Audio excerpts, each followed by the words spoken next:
Nous n'en avons pas toujours conscience, mais beaucoup d'expressions du langage courant en français viennent directement de l'Évangile. Ainsi, par exemple, l'évocation de la paille et de la poutre.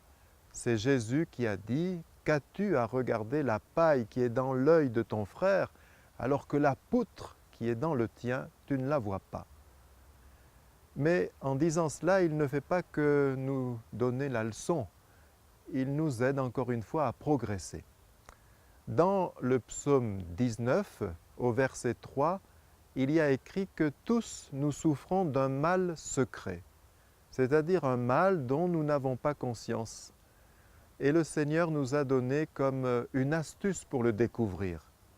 Remarquez que lorsque nous pointons le doigt contre quelqu'un en disant « tu as vu comme il est colérique, tu as vu comme il traite sa femme, tu as vu comme il est orgueilleux, comme il se croit », il y a 3 doigts qui sont pointés vers nous.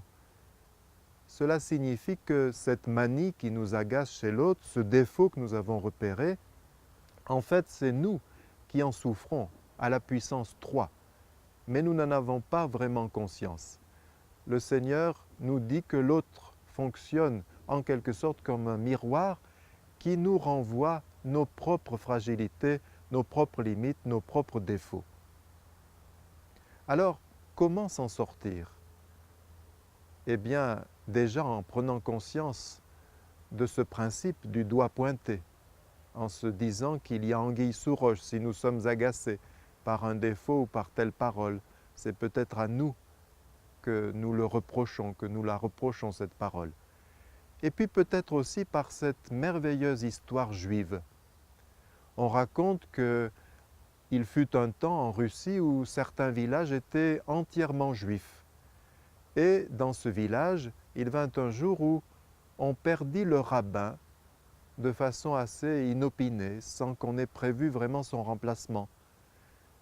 Alors, comment le remplacer? Le Conseil des Anciens se réunit et quelqu'un dit qu'il est venu il y a peu de temps un jeune couple dont le mari est vraiment très pieux. Il lit beaucoup l'Écriture. Alors, on lui propose de passer en quelque sorte un examen et on lui propose d'assurer le culte à la synagogue. Or, dès qu'on le voit, dès qu'on entend son commentaire, tout le monde est subjugué, non seulement par la façon dont il explique l'Écriture, mais sa façon d'être. Tout transpire Dieu, tout transpire la grâce de Dieu. Il est évident aussitôt pour tout le monde que c'est lui qui doit devenir le nouveau rabbin du village. Et il y a comme une intronisation au cours du Shabbat suivant. Ce jeune père de famille doit présider ce Shabbat et au cours du Shabbat, on lui présente un gâteau qui s'appelle un kugel. C'est à lui de le bénir, puis de le partager solennellement et de le répartir à tous les convives. Or, voilà qu'on lui apporte, quand c'est le moment, le kugel, il le bénit, puis il le partage, mais à la surprise générale, il se met à avaler goulûment, les uns après les autres, tous les morceaux de gâteau. Il fait même venir, il demande à ce qu'on lui apporte le moule du gâteau. Et il enlève toutes les miettes qui étaient restées collées au moule. Alors, la surprise première passée, on l'affuble du surnom plutôt offensant de goinfre du kugel.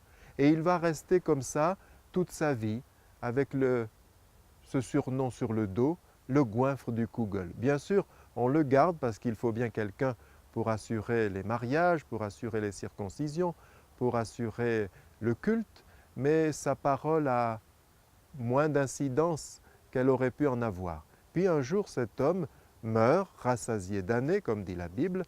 Ce sont les anges qui viennent l'accueillir à l'entrée du paradis et qui le conduisent devant le Seigneur, Adonai, l'Éternel, béni soit-il.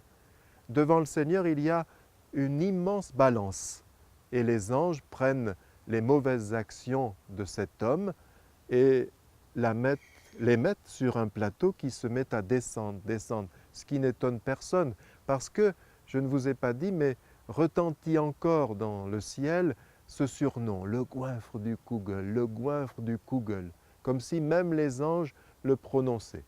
Et puis les anges prennent les bonnes actions de cet homme et tout le monde pense qu'elles ne feront pas le poids par rapport à ces mauvaises actions, mais voilà que le plateau se met à descendre, à descendre, à descendre, et les mauvaises actions se trouvent bien légères par rapport au poids des bonnes actions.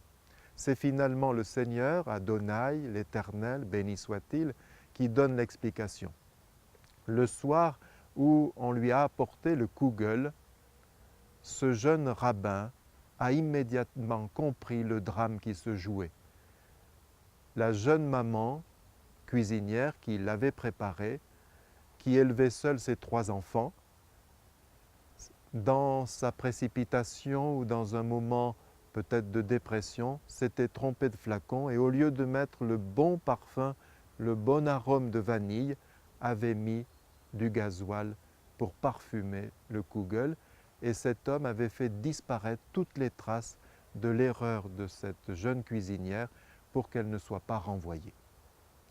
L'humanité est sauvée par ce genre d'action, aussi discrète que désintéressée et rayonnante.